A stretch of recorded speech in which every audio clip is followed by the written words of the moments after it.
Bonjour les amis, le message que j'aimerais partager avec vous, c'est comment hériter des promesses de Dieu.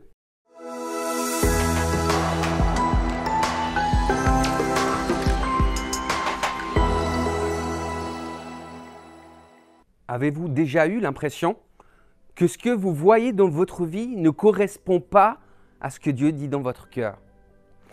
Avez-vous déjà eu l'impression que Dieu parle de victoire, mais que vous vous sentez vaincu? Avez-vous déjà eu l'impression que Dieu parle de guérison, mais vous, à l'intérieur de vous-même, vous êtes brisé? Avez-vous déjà eu l'impression que ce que Dieu dit ne correspond pas à ce que vous vivez? Alors, si vous pouvez répondre oui à l'une de ces affirmations, ce message est pour vous. Comment hériter des promesses de Dieu? En fait, je crois que dans la vie de nombreux chrétiens, en fait, la seule chose qui les empêche de pouvoir hériter des promesses de Dieu, c'est le découragement. L'auteur de l'Épître aux Hébreux nous dit au chapitre 6, « Ne vous relâchez pas, mais imitez ceux qui par la foi et la patience reçoivent l'héritage promis. » Il y a donc deux actions que nous devons pouvoir mettre en place, que nous devons pouvoir pratiquer. La première, c'est ne pas nous relâcher. Vous savez, lorsque Josué va arriver aux portes de la terre promise, il va arriver, tu sais, il est avant le Jourdain, c'est juste avant qu'il passe le Jourdain, l'Éternel lui dit « Fortifie-toi et prends courage ». Il va lui dire ce message une fois. Il va lui dire ce message 2 fois, 3 fois, 4 fois. L'Éternel va déclarer « Fortifie-toi et prends courage ».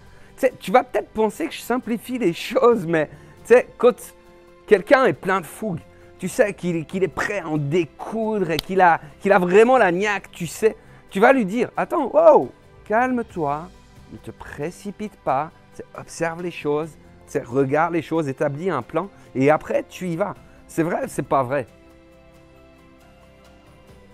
Donc si aujourd'hui tu te sens découragé, sache que cela ne te disqualifie pas. Le Seigneur est prêt à te dire, non pas une, non pas deux, non pas trois, mais 4 fois. 4 fois, il est prêt à te dire, fortifie-toi et prends courage. Josué a dû recevoir ces encouragements afin d'entrer dans sa glorieuse destinée. La seconde chose que nous dit l'auteur de l'Épître aux Hébreux, c'est que nous devons imiter ceux et celles qui reçoivent l'héritage promis. Donc en fait, là, il est question de patience et de foi. Tu sais, il y a des gens qui sont véritablement frustrés parce qu'ils ont reçu une prophétie, ils ont reçu une promesse, ils ont reçu vraiment une conviction de l'Éternel qu'ils étaient appelés à faire de grandes œuvres, à avoir une destinée extraordinaire, tu sais, pour la gloire de Dieu. Et en fait, ils sont dans leur église, ils ne sont pas reconnus, tu sais, ils estiment vraiment qu'ils sont mal considérés et cela va les fâcher, cela va les frustrer.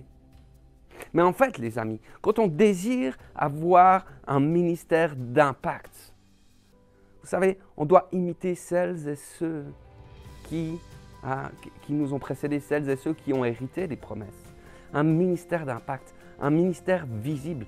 Tu sais, il a de grands fruits, il a du succès, il a beaucoup de choses.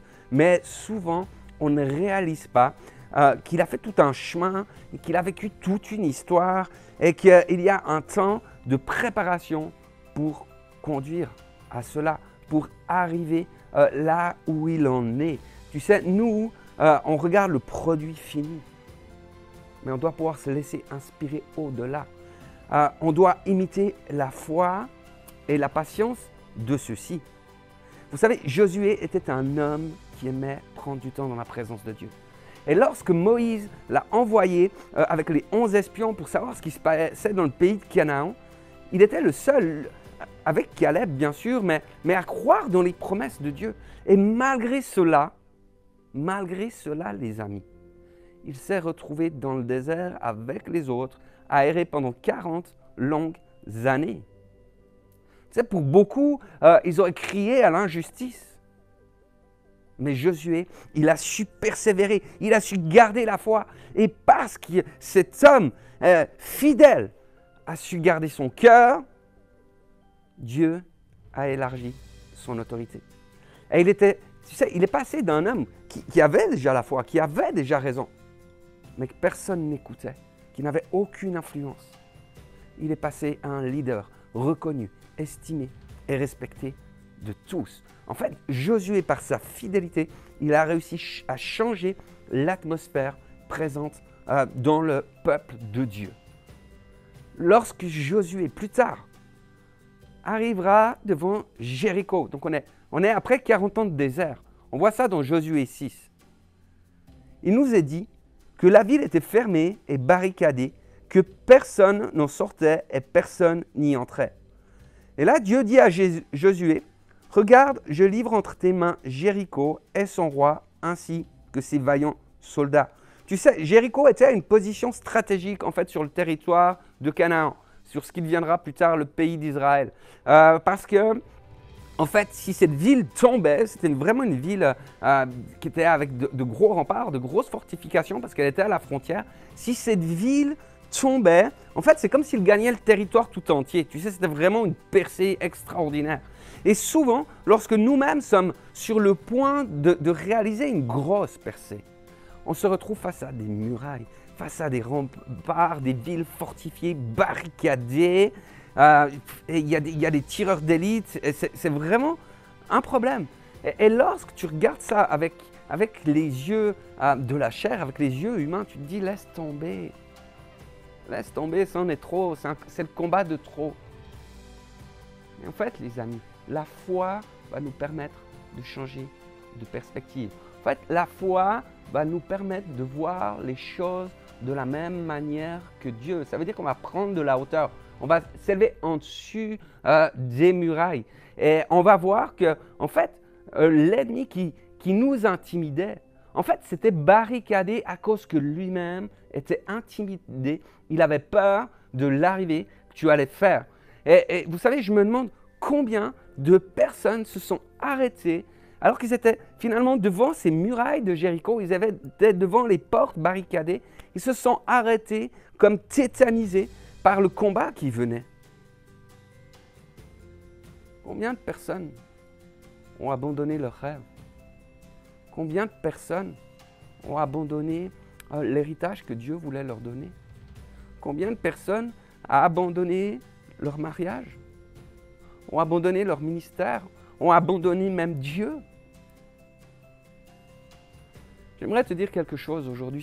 Si à quelque part, comme les 10 espions qui avaient été envoyés par Moïse, si à quelque part tu t'es retrouvé devant cette forteresse de Jéricho et devant ces murs immenses, tu t'es senti comme une petite sauterelle insignifiante. J'aimerais te dire qu'il y a une bonne nouvelle aujourd'hui. Dieu redonne les années que les sauterelles ont dévorées. Le Seigneur te redonne cela, donc fortifie-toi. Prends courage, tu n'es pas disqualifié. Bien au contraire, fortifie-toi, prends courage, lève-toi, mets-toi en route, car les murailles vont s'écrouler. Et j'aimerais, si tu es d'accord avec moi, j'aimerais pouvoir prier pour toi maintenant, qu'il y ait une percée. Est-ce que je peux te demander juste un instant? Tu sais, tu fermes les yeux. Je veux prier, mais je veux que tu te connectes avec le Seigneur. Est-ce que simplement, j'aimerais te dire, si tu es sur le point d'abandonner, que ce soit un rêve, que ce soit une inspiration, un appel de Dieu. Si à l'intérieur de toi, tu sens que dans ton cœur, il y a quelque chose qui frappe, tu dis, moi je suis là. Ça, j'ai besoin de patience, j'ai besoin de persévérance, j'ai besoin de retrouver ma foi, de retrouver mon premier amour. J'aimerais t'encourager à faire un pas de foi aujourd'hui. Tu peux mettre un pouce, tu peux mettre un « je suis là », tu peux mettre un commentaire, quelque chose, tu peux écrire ton nom, tu peux... Fais quelque chose, fais un acte de foi, fais un acte que l'ennemi puisse voir. Et je prie pour toi maintenant. Je priais la prière, tu sais, des héritiers. la prière des fils et des filles qui saisissent leur héritage. Et comme Jésus, je veux dire, je te rends gloire, Père Céleste, parce que tu m'exauces toujours. Père, au nom de Jésus, je te remercie parce que tu libères ta force, tu libères ton courage sur ces frères et ces sœurs qui voulaient abandonner. Je remercie Seigneur parce qu'au nom de Jésus, maintenant tu leur restitues leur force, tu leur restitues leur joie, tu restitues maintenant l'acte d'héritage que l'ennemi a voulu dévorer. Je veux proclamer que tu libères maintenant, Seigneur, dans le nom puissant de Jésus-Christ, toutes les promesses, tous les rêves sur chaque personne, sur chaque couple, sur chaque famille qu'il représente. Tu libères cela, ta faveur, ta joie, dans le nom de Jésus-Christ. Merci Saint-Esprit de saturer chacun et chacune de ta présence et que ta joie habite maintenant dans les cœurs, dans le nom de Jésus, car la joie de l'Éternel est notre force. Amen. N'hésite pas à écrire Amen dans les commentaires et je veux t'encourager ce soir, mon ami. Si tu crois, tu verras la gloire de Dieu. Je t'encourage aussi à être quelqu'un qui influence les autres, quelqu'un qu'on peut imiter et soit une source d'inspiration pour les autres en partageant cette vidéo. N'hésite pas à mettre un like, à la commenter, n'hésite pas à la partager à celles et ceux que tu connais qui en ont besoin. Et abonne-toi à cette chaîne, tu sais, active la cloche afin de recevoir nos prochaines publications. Demeure béni.